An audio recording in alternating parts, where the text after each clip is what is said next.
I welcome you to learn English. Look at this sentence. Are you listening? நீங்கள் கவனித்துக் கொண்டிருக்கிறீர்களா? இது ஒரு கேள்வி. Are you listening? ஓகே, அதே மாதிரி இந்த ஆருக்கு பதிலாக do யூஸ் பண்ணலாமா? Do you listening அப்படின்னு வரலாமா? அதாவது are you listening? நீங்கள் கவனித்துக் கொண்டிருக்கிறீர்களா? அது மாதிரி அந்த ஆருக்கு பதிலாக do யூஸ் பண்ணலாமா? does யூஸ் பண்ணலாமா? did யூஸ் பண்ணலாமா? இந்த மாதிரி டவுட்ஸ் வரும். இதை பற்றி தான் இந்த வீடியோவில் பார்க்க போகிறோம். I welcome you to this channel சென்டாக்ஸ். உங்களுடைய ஸ்போக்கன் இங்கிலீஷ் ஸ்கில்லை டெவலப் பண்ணுறதுக்கு வீடியோஸ் அப்லோட் பண்ணிகிட்ருக்கேன். ப்ராக்டிஸ் பண்ணிகிட்டே இருங்க, ஷியோராக டெவலப்மெண்ட் இருக்கும். எல்லா மொழிகளுக்கும் ஒரு இலக்கண வடிவம் இருக்கும், கிராமட்டிக்கல் ஸ்ட்ரக்சர் இருக்கும், எல்லா மொழிகளுக்கும் இருக்கும். அது மாதிரி இங்கிலீஷில் இருக்கிற கிராமட்டிக்கல் ஸ்ட்ரக்சர் தான் இது. R you listening? நீங்கள் கவனித்து கொண்டிருக்கிறீர்களா? டூ யூ லிசனிங் அப்படின்னு வரக்கூடாது. That's all. இது ஒரு கிராமர் ஸ்ட்ரக்சர், இது ஒரு கிராமர் ரூல். இதை நல்லா நீங்கள் ஞாபகம் வச்சுக்கணும். அதாவது do plus subject plus verb plus ING வரக்கூடாது.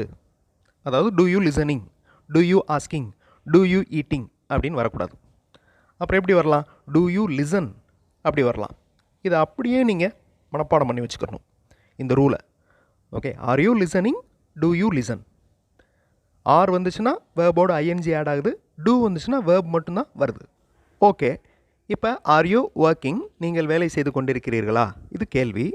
டூ யூ ஒர்க்கிங் வராது அப்படின்னு சொல்லியாச்சு. டூ யூ ஒர்க் தான் வரும் அப்படின்னு பார்த்தாச்சு. இது கிராமர் ஸ்ட்ரக்சர், அப்படியே மனப்பாடம் பண்ணிக்கோங்க அப்படின்னு நான் சொல்லியிருக்கேன். அப்போ அந்த டூ யூ ஒர்க்கில் டூக்கு பதிலாக ஆர் வருமா? ஆர் யூ ஒர்க் அப்படின்னு வரலாமா? Are you a student? இந்த வாக்கியத்தை பாருங்களேன், இந்த கேள்வி வாக்கியம். Are you a student? நீங்கள் ஒரு மாணவரா? Are you a student? Are you work அப்படின்னா நீங்கள் ஒரு வேலையா அப்படின்னு அர்த்தம். அர்த்தமே இல்லையா? மீனிங்லெஸ்ஸாக இருக்கா? அதே மாதிரி தான் ஆர் யூ ஒர்க் அப்படின்னு வரக்கூடாது. ஓகே, ஸோ மீனிங்லெஸ் ஆயிரும். R you a student? நீங்கள் ஒரு மாணவரா? இது மீனிங்ஃபுல்லான சென்டென்ஸ். அந்த ஸ்டூடெண்ட்டுக்கு பதிலாக ஒர்க், நீங்கள் ஒரு வேலையா அப்படின்னு கேட்டால் அது வந்து அந்த கேள்வி வந்து மீனிங்லெஸ்ஸாக போயிடும். ஸோ டூ யூ ஒர்க் வரும், ஆர் யூ ஒர்க்கிங் அப்படின்னு தான் வரணும். அதாவது ஆருக்கு பக்கத்தில் ஒரு subject, you, I, he, she எது வேணாலும் இருக்கலாம், நவுன் கூட இருக்கலாம். அதுக்கப்புறம் ஒரு நவுன் ஃபார்ம் தான் வரணும். Okay, are you A student. கரெக்டாக புரிஞ்சுக்கிட்டிங்கன்னா ரொம்ப ஈஸி. அடுத்த தடவை ஆர் வருமா டூ வருமா அப்படிங்கிற டவுட்டே வராது. இந்த மேலே 3 ஸ்ட்ரக்சர்ஸ் கொடுத்துருக்கேன் பாருங்கள். Are plus subject plus noun, are plus subject plus noun. இந்த ஸ்ட்ரக்சருக்கு ஒரு சென்டென்ஸ் கீழே பாருங்கள். Are they doctors? மேலே இருக்கிற அந்த ஸ்ட்ரக்சரையும் கீழே இருக்கிற அந்த சென்டென்ஸையும் கனெக்ட் பண்ணி பாருங்கள். ஆர் ப்ளஸ் சப்ஜெக்ட்னு இருக்கா, இங்கே வந்து தே அப்படின்னு இருக்கு. நான் சொன்ன மாதிரி அந்த இடத்துல தே இருக்கலாம், ஹீ இருக்கலாம், வி இருக்கலாம், எது வேணாலும் இருக்கலாம். ஆர் ப்ளஸ் அந்த சப்ஜெக்ட் வந்து தே ப்ளஸ் நவுன், பெயர் சொல், டாக்டர்ஸ், மருத்துவர்கள். ஓகே, அவர்கள் மருத்துவர்களா? Are they doctors? Next structure are plus subject plus adjective. அந்த ஸ்ட்ரக்சருக்கு வாக்கியம் பாருங்கள். Are they rich? இந்த ரிச் அப்படிங்கிறது அட்ஜெக்டிவ். இந்த அட்ஜெக்டிவ், அட்வர்ப்ஸ் இதெல்லாமே கிராமர் டேர்ம்ஸ் தான். இதை நல்லா புரிஞ்சுக்கிட்டோம்னா ரொம்ப ஈஸி. அட்ஜெக்டிவ் அப்படிங்கிறது ஒரு நவுனை, ஒரு பெயர் சொல்ல எக்ஸ்பிளைன் பண்ணுற வார்த்தை. மேன் அப்படின்னா மனிதன், ரிச் மேன் அப்படின்னா வசதியான மனிதன். ஸோ அந்த வசதியான பணக்கார அப்படிங்கிறதா அட்ஜெக்டிவ். ஸோ இந்த ஒரு ஸ்ட்ரக்சர் வரலாம். Are they rich? அவர்கள் பணக்காரர்களா? அவர்கள் வசதியானவர்களா? இங்கே எல்லாமே டூ வரக்கூடாது, அதையும் நல்லா ஞாபகம் வச்சுக்கணும். டூ தே டாக்டர்ஸ் அப்படின்னு வரக்கூடாது, டூ தே ரிச் அப்படின்னு வரக்கூடாது. ஓகே, அதே மாதிரி ஆர் தே கம்மிங்? அவர்கள் வந்து கொண்டு இருக்கிறார்களா? Are they coming, verb plus ING, அவர்கள் வந்து கொண்டு இருக்கிறார்களா? இந்த 3 ஸ்ட்ரக்சரையும் நல்லா அப்சர்வ் பண்ணிக்கோங்க. ஓகே, ரொம்ப ரொம்ப ஈஸி. நல்லா பார்த்து வச்சுக்கிட்டிங்கன்னா உங்களுக்கு அந்த இடத்துல டூ வராது அப்படிங்கிறத கன்ஃபார்மாக உங்களால் சொல்ல முடியும். ஸோ ஆர் ஸ்ட்ரக்சர்ஸ் பார்த்தாச்சு. Third one do subject verb. அந்த ஸ்ட்ரக்சர் பாருங்கள். Do subject they, verb come. Do they come? அவர்கள் வருவார்களா? Okay, do they come. So இந்த இடத்துல ஐஎன்ஜி வரக்கூடாது. இப்போ உங்களுடைய டர்ன். 6 வாக்கியங்கள் கொடுத்துருக்கேன். 6 வாக்கியங்களில் எந்த வாக்கியம் தப்பு, அதாவது கிராமட்டிக்கலாக ராங்? வீடியோ பாஸ் பண்ணிவிட்டு வாட்ச் பாருங்கள், அதனோட அர்த்தத்தையும் புரிஞ்சுக்கோங்க. ஆன்சர் ஃபியூ செகண்ட்ஸில் டிஸ்பிளே ஆகும். Are you a student? நீங்கள் ஒரு மாணவரா? Are you a student? Do the students feel happy? மாணவர்கள் மகிழ்ச்சியை உணர்கின்றனரா? மகிழ்ச்சியாக இருக்காங்களா? Do the students feel happy? Are the students happy? இந்த வாக்கியத்தை the students முன்னாடி கொண்டு வாங்க. The students are happy. மாணவர்கள் மகிழ்ச்சியாக இருக்கின்றனர்.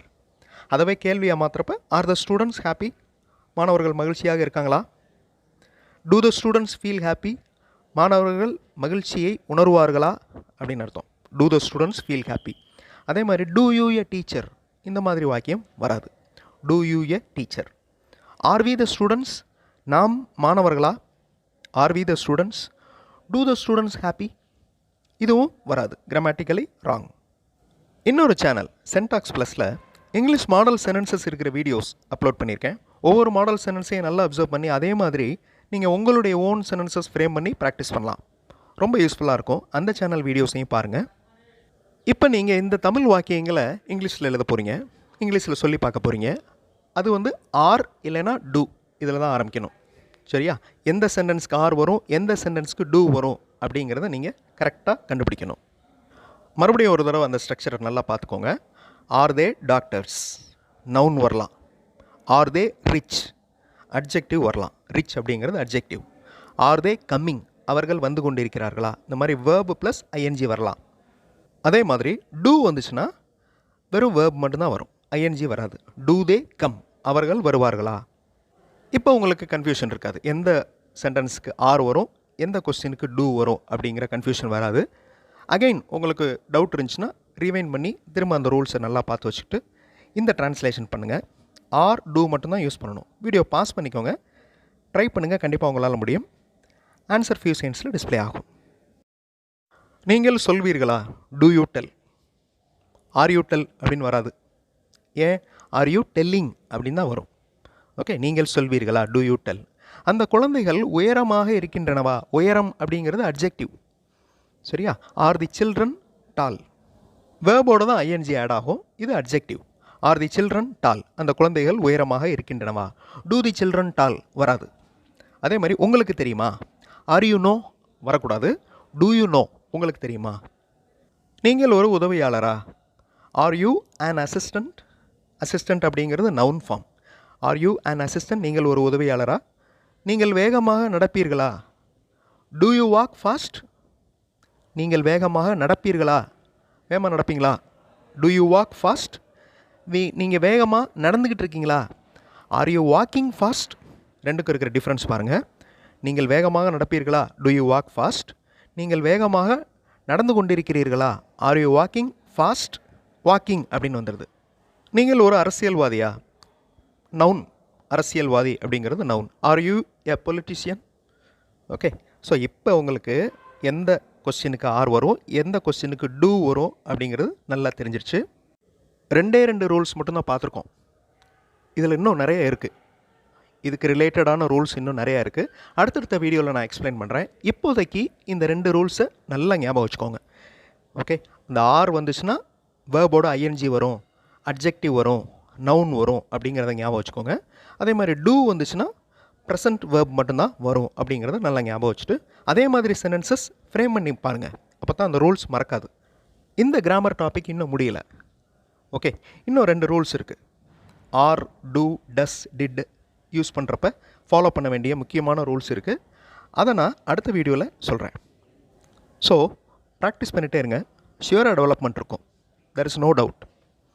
Thanks for watching and thanks for your valuable comments.